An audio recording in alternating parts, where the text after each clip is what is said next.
All right, everybody. Welcome to another episode of the TF podcast where we talk about tech, finance, Bitcoin, crypto, and everything in between. I'm really excited for my next guest. He is a rapper, podcast host, a weightlifter, pretty fun guy to follow on Twitter. His name is Zuby. Thanks for being here, Zuby. I'd love if you could introduce yourself to everybody. Hey, Jonathan, I appreciate it, man. So yeah, I am Zuby, independent rapper, author, podcaster, public speaker from the UK. Yeah, you touched on a few things there already. So that's who I am. That's what I do, at least anyway. Nice. So I was, just looking you up ahead of time, and I saw that you spent some time growing up in Saudi Arabia. Is that correct? Yeah, that's right. Yeah, I lived there for 19 years. Oh, So wow. that's actually the main place where I grew up. And then when I was 11, I came to the UK for boarding school. I also went to university in the UK. I studied at Oxford. But during that whole period, I was still living in Saudi Arabia. So I was back and forth between the two countries a lot. Yeah, yeah. What took you to Saudi Arabia? So my dad's actually a medical doctor, and Okay. he got a job offer to work out there sometime in the 80s. And so yeah, the whole family moved over there, and that is where I happened to grow up, which has given me a unique perspective on a lot of things and a different background from quite a lot of people.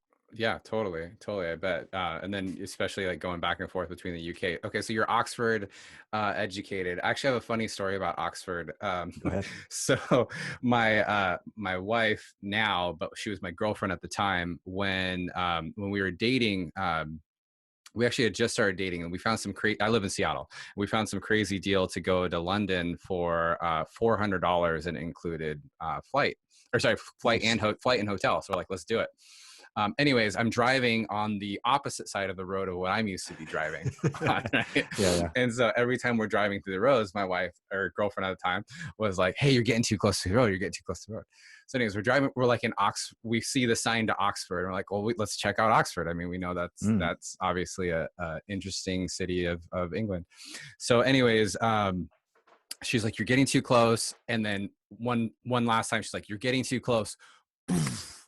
We basically, or not we, the side mirror hits the side of a double decker bus and it just shattered. Oh, It was so oh funny.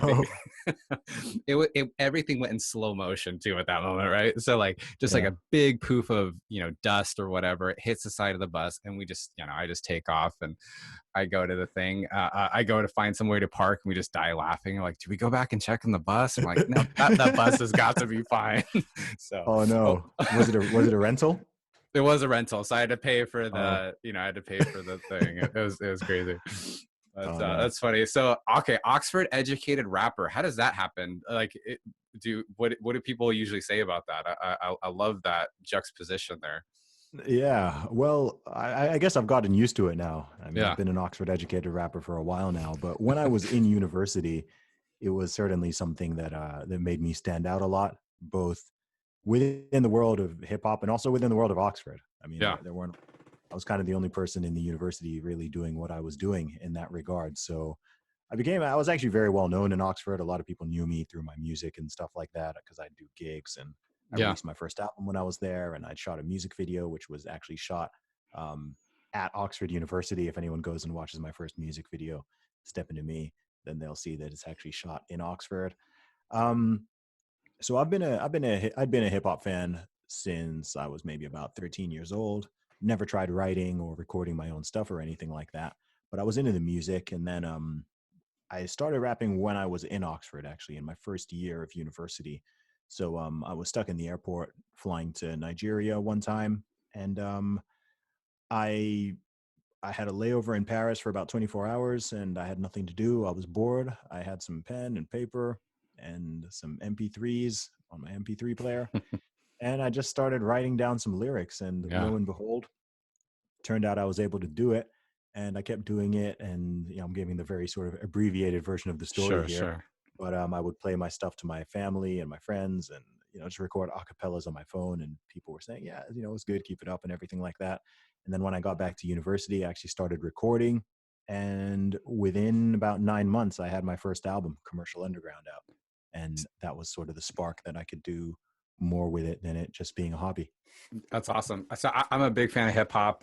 I love the hip hop story of, you know, how people kind of came about and decided to go about it, right? Because it takes a level of confidence in yourself to say like, okay, I'm actually going to do this. I'm curious, when was that moment where it kind of it evolved from hobby to, wait a second, like, I think I could actually, you know, create an album? Mm, Like, how long do you think it took you to really get that confidence or that feel that that's what you wanted to do? not that long, to be honest with you. You know? Not that long. Um, I mean, the first three songs I made were sort of my demo essentially, Mm-hmm. and then the fourth, fifth, and sixth songs I made all were on my first album. So by the time I was four songs in, I was making songs that I was happy to put on an album. And all those songs are still on iTunes and Apple Music and Spotify and whatever. If you want to check that out, go and listen to my album Commercial Underground.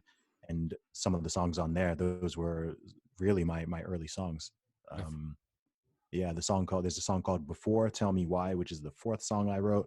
Fifth song I wrote was called Worldwide. That's also on the album. And then after that, I think I wrote Step Into Me, which was my first single and still one of my most popular songs. And that was actually like the sixth song I ever wrote. Yeah. So That's yeah. awesome. That's great. No, I love it. Yeah, no, like I said, I've loved hip hop for a really long time. I actually used to write lyrics Okay. just for myself. I never, you know, I never, you know, presented or anything like that. But I just do it for myself just because it was, I don't know, just kind of therapeutic. I really, Mm, you know, enjoyed doing it. So I love talking to people that are creative and artistic and, you know, find those different ways to do it. So, you know, I'd love to kind of evolve to, you know, you as, the kind of these other elements, and you know, one of the things we like to focus a lot about on my podcast is just like the finance and like the business aspect of things. So when did you okay. kind of start realizing like the business opportunities that came along with, you know, you as a persona, as well as like you as an artist, and how that evolved into what you're doing? So, as I said, I released my very first album, going way back now to 2006. So I was still in university, and I started out with just making 50 copies, 50 CD copies of my album, and I would just sell them around my university primarily to begin with. And I sold all 50 copies in, I think, about a week or so. And so that was the moment where I realized, oh, you know what? It's one thing people telling me, hey, you're good at rapping, or, you know, I like your music. It's another thing people being willing to pay you for it. Right. So when I realized I could do that, you know, the light bulb went off and I was like, oh, okay, you know, if I can sell 50, I can sell 100. I Yeah. can sell 100, I can sell 1,000. And I ended up selling 3,000 copies in total of my first album. And that's totally independently. This is, you know, no label, no PR or Just promotion or hustling. budget or, yeah, just hustling, just, you know, going out and talking to people, playing them my songs and selling my music. And so that was what set off the idea of going, okay, this is something I can do something with this. And then fast forward many years, over time, it's expanded more and more. So it started out with just being the music, primarily everything being CD based. Over time, I started selling my own T-shirts, my "I'm Down with Zuby, Are You" T-shirts. I started selling those. My merchandise expanded into other T-shirts, hoodies, caps, beanies, wristbands. I had my own brand of headphones for several years, which I used to promote and sell. So I expanded into all these other areas. And then last year, beginning of 2019, I started my own podcast, Real Talk with Zuby. I wrote and released my first book, Strong Advice, Zuby's Guide to Fitness for Everybody. I wrote and released that about a year ago now. I think May or June last year I released that, and that sold approaching 2,000 copies now. Again, independently, it's not even on Amazon, just through my own website and through my own means. Yeah. Um, and then, yeah, I also do elements of coaching. I do fitness coaching, life coaching. I do some public speaking events. Of course, I do live shows, stuff like that. So there are a whole bunch of strings in the bow.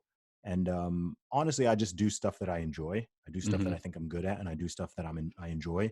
And other people find value in it. Other people appreciate it, and I'm very blessed in that regard to be able to just do the things that I want. I mean, it's taken a crazy amount of work to get there, and things still have Sure. a long way to go to get them where I want to be.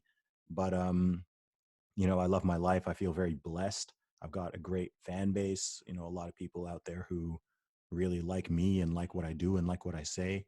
And I'm on a mission in this world. I'm trying to inspire millions and millions of people, and I know that I will be able to reach that. I just need a time, and it's coming with time. So Yeah. that's well, I'm just trying to fulfill my potential. No, that's great. I love the whole, producing your own content and being in charge of, you're basically in charge of that destiny, through that. What are your thoughts on remaining independent? Do you have like altruistic vision or views of remaining independent? Do you want to go more mainstream or try to be, pair yourself with other entities, or is this a part of you that you want to be more on an independent type of basis? Yeah, man. I mean, I haven't been independent for 13, 14 years to want to go and sell my soul away to a label or anything like that. I Yeah. think that would kind of be backwards at this stage. Yeah. But for me, I mean, I was independent before. It was cool it's cool to be independent now, right? Hmm. It's cool to claim to be independent, but it certainly wasn't when I started out. Everybody wanted to be signed. Everybody wanted to be with a label. Nobody thought you could do stuff, by yourself. So Yeah. I kind of followed the blueprint that certain independent artists in the US were doing, where I was seeing them printing up their own CDs and mixtapes and hustling and selling in different towns and different cities and stuff. So that was the model that I used to start with. That's really how I built my initial fan base.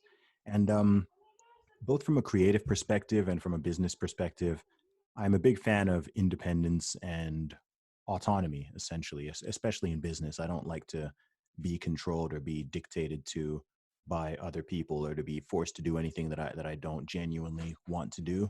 So whether it comes to my music or my book or my podcast or anything like that, I mean, I'm open to opportunities. I'm not closed off for people who Sure. genuinely Sure. want to help me and want to help me further things. I'm totally open to that. But I do think that there's a huge amount of power in independence, and there's always going to be a trade-off in terms of authenticity and integrity and everything like that. If you want to, I mean, I want to grow stuff as big as I can, but I'm not willing to sacrifice my own values or too much sort of control for that to happen. And I'm patient. I'm very hungry, but I'm patient. And I know that I'm on the right trajectory to achieve my goals. So that's simply what I strive for every day. And hopefully by me doing it, I can encourage other people to do the same as well. Yeah, I think that's great. And the world shifted, right? Because when you were doing it in 2006, it was a lot harder to be independent, like you were just saying, right? Like there wasn't the tools to do it. Now there's so many tools to do it with, everything from social to your own podcasting, like I'm doing here with my podcast. I'm curious on your perspective of how that shifted, right? So with there being more tools or more ability to remain independent, does that create other problems for you or for independent artists, in the sense like, are things too saturated, or is there I guess, is there more noise out there as a result of it, or does that even Mhm. matter? There's more noise. I don't really believe in saturation though. I Hmm. mean, look, we don't. The world doesn't really need any more stuff. We've got enough music. We've got enough movies. We have enough video games. We have enough books. We have enough podcasts. We have enough YouTube videos. Yeah. But it's insatiable. You can't saturate the market because you can always bring something different to what other people are offering. Yeah. Right? There are however many podcasts, however many songs, however many artists, social media accounts, whatever, but each person is unique. So if you bring something unique to the table, which is easy to do if you are authentic, which is what I am, there's only one Zuby. I don't care how many other rappers there are. I don't care how many other podcasters or authors or fitness people or whatever. It doesn't matter. None of them are me. Right? I'm me. I've got my market cornered. I have my own monopoly as far as I'm concerned. Yeah. So I think people use that more as an excuse than anything, right? There's no market that's saturated, You're right. right? If you think the market is saturated, then I think that's just someone trying to find a way to weasel their way out of something they don't really want to be doing, right? If you write a great book will sell. Yeah. If you market it well and there's an appetite for it, it will sell. It doesn't matter if 5,000 people, 50,000 people have already covered a similar topic. It doesn't matter, right? Human beings always want more. Human beings are insatiable.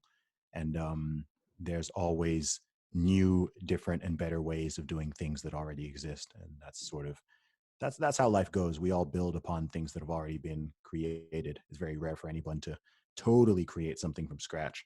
Totally. So we Totally. just keep building. Yeah, we keep innovating, and it's all Yeah. good. Yeah, arguably nothing is ever from scratch, right? We all like, beg, borrow, and steal, and then morph it to fit whatever we're doing, right? Or Hmm. we all have influences overall. I like how you said that you have your own monopoly. You have your own Zuby monopoly, and it's a very interesting perspective because, um, like you said, is that.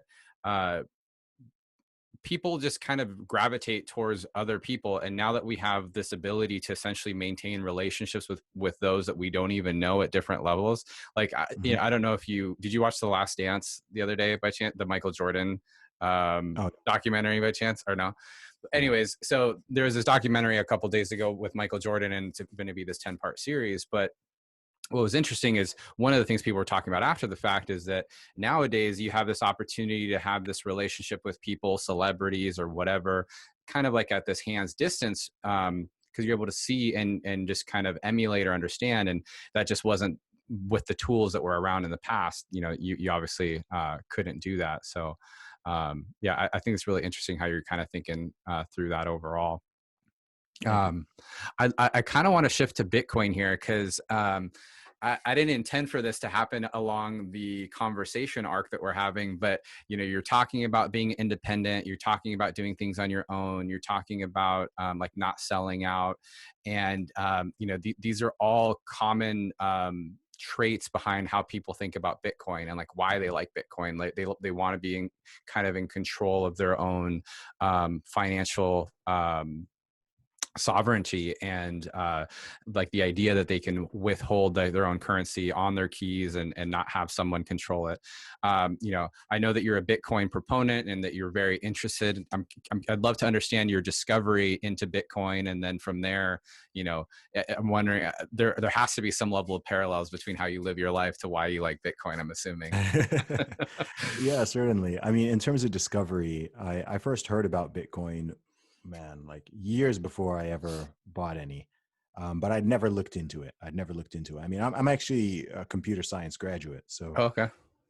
um, but probably I first heard about it, maybe, I don't know, pardon me, maybe heard it mentioned in 2013 or something, but I just thought it was some kind of like in-game currency or some sort of PayPal alternative or something. I didn't bother researching it at Yeah. all until 2017. And then once I did and I understood the fundamentals of it and the value proposition, I was sold on it pretty quickly, to be honest with you. Like a lot of people, I think initially I just saw pound signs or dollar signs and was like, ooh, okay. I wanted to invest to, earn some quick money because this is when it was rapidly rising. Yeah. Um, but then I understood the fundamentals. I read a lot of different books about it, spoke to people, watched a lot of content, all of that to really get a better understanding. And I think depending on where someone's sort of socio-political views and mindset lies, I think the idea of Bitcoin is either an easy sell or maybe a very difficult sell to the person, Yeah. depending on how they view the thing. Like I'm somewhat I'm not a pure libertarian, but I am someone with libertarian leanings generally politically, and I'm very much a fan of self-determination and self-ownership and personal responsibility and everything like that. From an economic perspective, I'm not an economist, but I have a decent understanding of some of the issues with the current monetary system and just understanding how money works and the fact that governments just, or the Fed in the US just print unknown amounts of Yeah. unknown amounts of pounds or dollars or whatever it is, and we've gone off the gold standard for many years now, and it's not backed by anything. People like say Bitcoin's not backed by anything, not knowing that their pounds and dollars are not backed by anything. Right. And in terms of what money actually does and just understanding what money is and what the primary components of a good money, sound money, hard money as people call it, are, then Bitcoin fulfills a lot of these properties. And as someone who has seen the world go through different technological eras and revolutions and seen the adoption curve in real time of different things, whether you're talking about basic mobile phones or you're talking about the email and internet and then broadband and then smartphones and social media. I mean, I've been on Facebook since 2004. So I Hmm. trust me, I remember when people thought Facebook was pointless because why? No one else is using it. Right. Okay.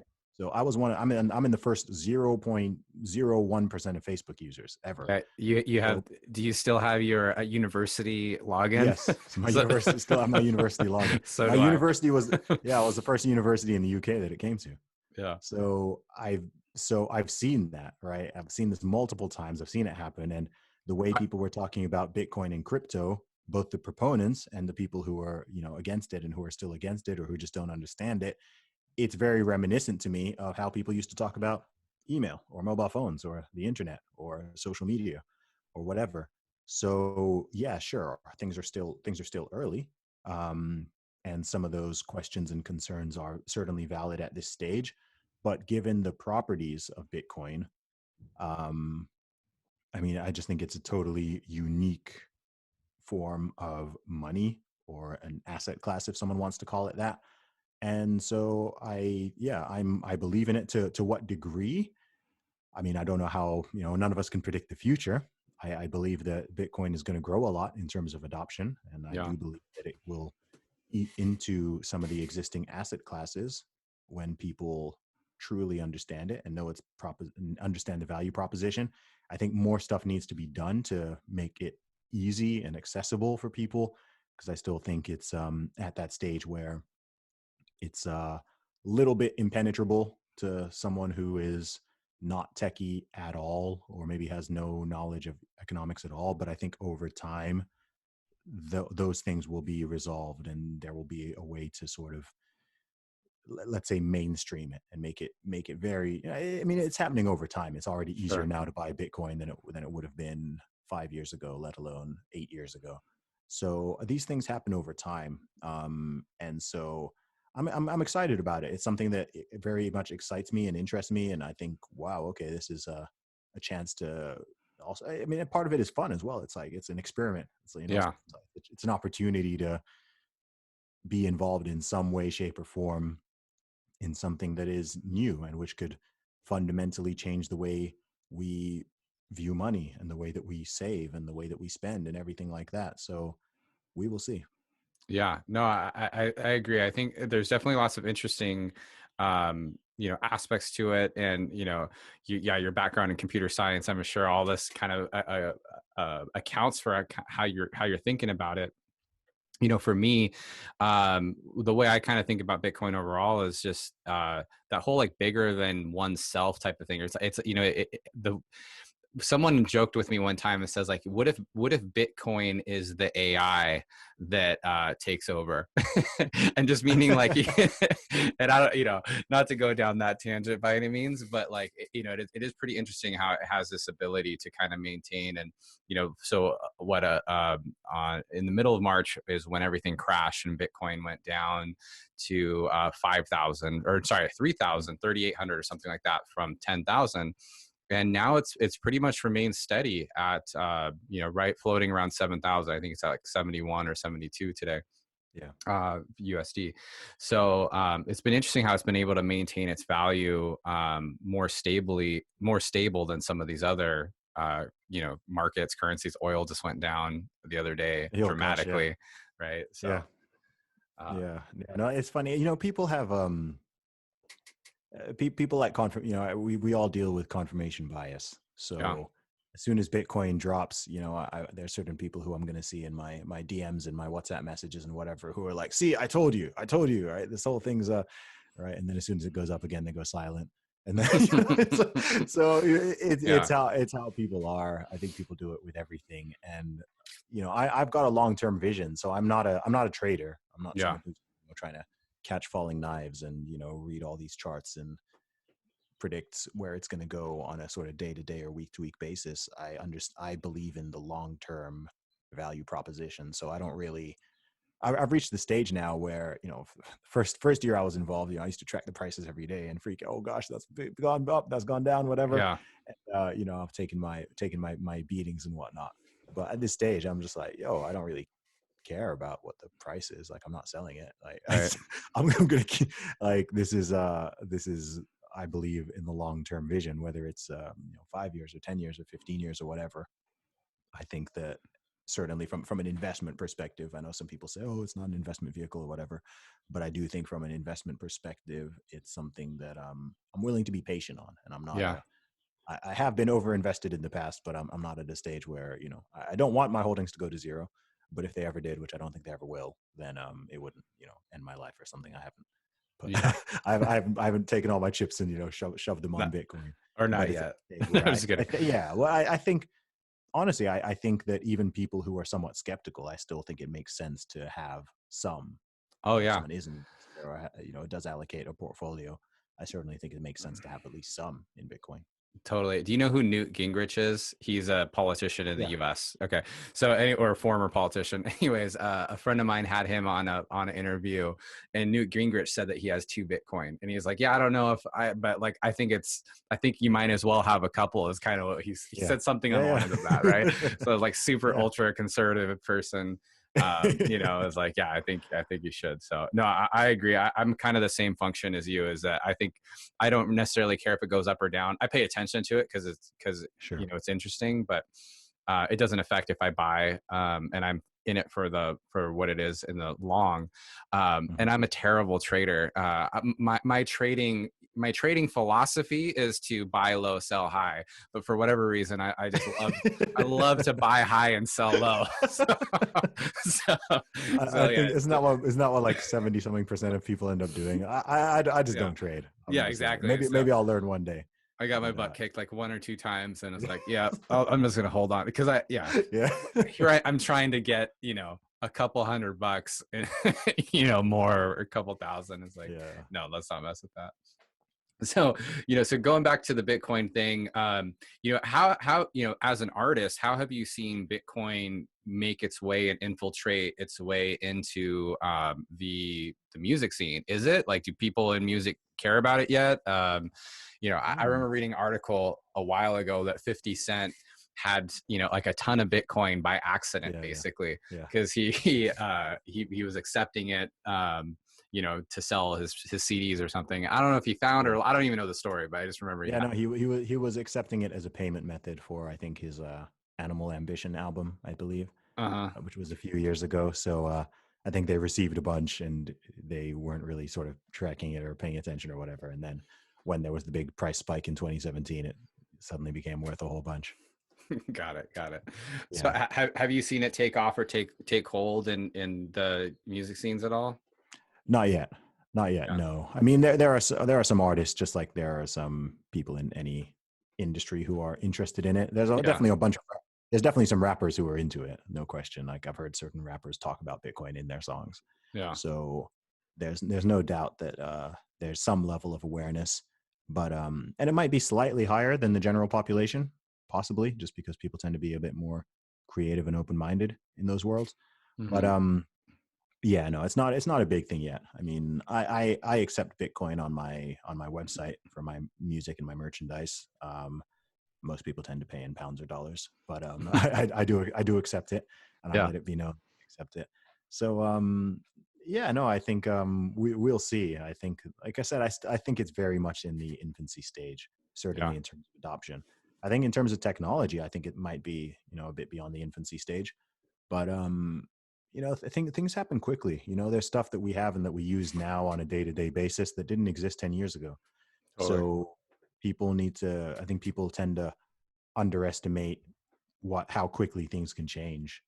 So I think people tend to be quite short-sighted in terms of, I mean, look at this year, man. None of us went into this year thinking we'd be in lockdown. We'd be on a global lockdown. Totally. No one foresaw that, right? Maybe you had like a couple people who are like, super, super on the ball, who are like, ooh, this thing that's happening in China, this could have this big, maybe like there were 3 people who thought that, but generally. Right. Yeah. Imagine if someone came to you in like January 2020 and it was like, hey, I got to tell you something. Your kids, they're not going to school anymore. And and I'd you're be like, gonna wait, I have have kids. yeah, right. And, First thing. yeah, and yeah, every time you want to go to the grocery store, there's gonna be 500 other people there with you. It'd just be crazy, right? You're totally right. Yeah, Yeah. things do evolve. I have a 7-year-old, and he does a lot of like this, homeschooling type stuff through the school, and my wife teaches him some extra stuff. But they started doing Zoom classes, and so they do it for because he's at first grade. They only do it for like a couple hours. Yeah. But I was thinking about it, I go, I feel like my son probably wouldn't have even been exposed to Zoom until, I don't know, at least middle school. Maybe I don't know. Mhm. I only have one, so I don't know if kids older than him were doing Zoom before now. But yeah, it's just really strange and interesting to think about how the world has changed, and like through something like this, our dependence on the internet, or our dependence on voice over IP technology, or our dependence on e-commerce, our dependence on payment applications has grown, right? So Mhm. Mhm. I think it's going to be really interesting to see in a next interesting scenario like this one, how does cryptocurrency evolve? Like how does it like push it even further? Yeah. you Yeah. know so, when you think about with what you're doing with your art and what you're doing, what are some of the next things that you have on the horizon that you're working on? Okay, so in a couple weeks from the time of recording this, I'm going to be releasing a course to help people grow and monetize on Twitter. Oh, awesome. Um, yeah, I love Twitter, as you can probably tell. Yeah. And I think 99% of people use it very, very suboptimally. So I'm creating an entire course with my friend Jose Rosado to help people with all of that. We've put a lot of time and effort into it, and we think it's gonna help a whole bunch of people. So I've got that coming out. Um, I'm still running every week. I have my podcast going, Real Talk with Zuby. So I drop new episodes every single Friday. So that's an ongoing thing. I have a brand new single, which is called Okay Dude, which is coming out on the 8th of May. That's going to be on all platforms globally. I'm going to have a music video coming for that as well. I am going to keep promoting my book, Strong Advice. I am also going to start writing a proposal for another book. And when we return back to normal life, I will have some live events, but I can't do them just yet. I did have some lined up, but everything's been postponed for now. So yeah, we'll see. But that's what I've got going on at the moment and coming up. But there will always be more. So watch this space. Nice, nice, awesome. That's good to know. Well, if you make your way out to Seattle, let me know ahead of time, and we'll do something like this live, which would Awesome. be really cool. Which would be really fun to do. Well, Zuby, I want to give you kind of the last the word. If there's anything you want to leave our listeners with, like a question for them to think about throughout their day, or some words of wisdom that they can kind of think about as they are dealing with what they're dealing with. Yeah. Well, in this moment, I would say stay positive and understand that things could be much worse. So instead of focusing on the things that you don't have or focusing on the things that you can't do, focus on the things that you do have and the things that you can do, and be grateful for that. And take advantage of this time to do all of those things that you claimed that you previously didn't have time to do. I think this whole thing's in a weird way for a lot of people, it could actually be a blessing in disguise, because it's given, with challenge always comes an opportunity. So if you can see that, then yeah, it'll serve you well in life in general, I think. Yeah, awesome. Zuby, what's the best way for people to stay in contact with you? Follow me on Twitter at Zuby Music, Zuby Music. Perfect. Awesome. Well, I'm looking forward to that course that you're putting out. I'll definitely be paying attention to that. Nice. And yeah, thanks again for being here. I really appreciate it. It's awesome, because without COVID-19, like I probably wouldn't have thought to reach out to you to do a video like this, right? So like kind of going back to like the positive of this, right? Because the way I used to do my interviews was always in person. I was just kind of like very maniacal that every interview had to be in person. So Mhm. yeah, there's definitely positive things that can come out of it. Um, Great, great. Well, hey, everybody, thank you for listening to another episode of the TF podcast. Please make sure that you are following us on socials with at TF Blockchain or myself at JG Product, and same for YouTube. And make sure that you are sharing this. And if you like it, please give us, fill up some of those stars and tell your friends about it. Thanks so much. And we'll have some more episodes for you in the coming days. Thanks.